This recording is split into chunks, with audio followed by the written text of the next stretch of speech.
I thought the image easily caught my eye as the colours were quite vibrant and stood out. I thought the use of collaging three separate images as one was very effective as the image conveys the genre of social realism. The overall image of the poster looked professional. My favourite element of the poster is the image.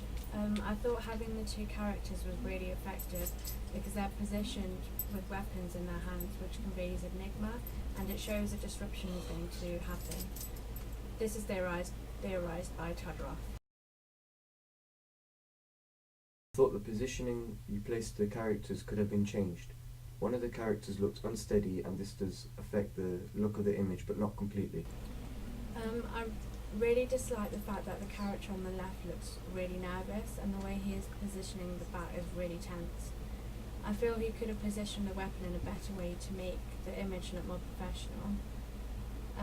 And I also feel that the character on the right could have positioned the gun better so I could have seen it more. Overall, I thought the characters are represented as quite dominant and intimidating as there are only two male characters in the poster and they are placed in a large size compared to the location of the image. The two main protagonists have been represented as strong and powerful. Instantly I can tell that there's going to be a rivalry between the characters because they're holding weapons and they've got their backsides facing each other. My favourite element is probably the interactive tab with the film reviews underneath the sound icon. I thought this was very useful as I could see comments from mainstream press and professional critics, their own opinions of the film itself.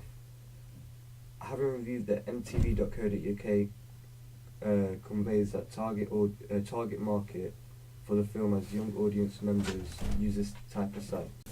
My favourite element is similar, which is the image.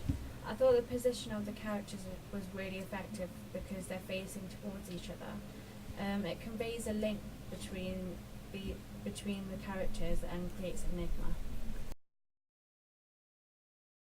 I dislike the fact you have a Spanish version of the website. I don't think by having one is going to increase the mass of the international audience to watch films of the social realism genre. I don't really dislike anything on the website, to be honest.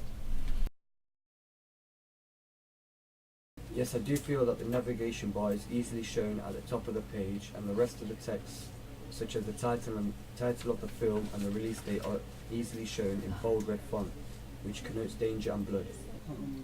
I thought having social networks was a really effective feature. I use Facebook and Twitter and Instagram, so by sharing links to these sites, other users can post comments to do with the film and they can build a relationship and let the users interact. I felt like having these range of social network feeds are very useful as it allows me or other members to interact with others and share content on the film online. Yeah, I feel like the website is easy to navigate. The use of props gives away the storyline. This conveys that it is the genre of social realism as there are drugs and guns involved, which are a semantic element used.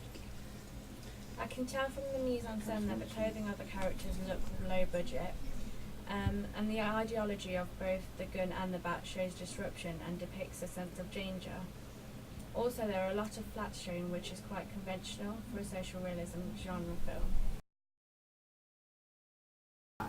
You could add in some more shots with the characters in it as I thought there are very few, and I also thought you could improve on some of the shots you have already taken.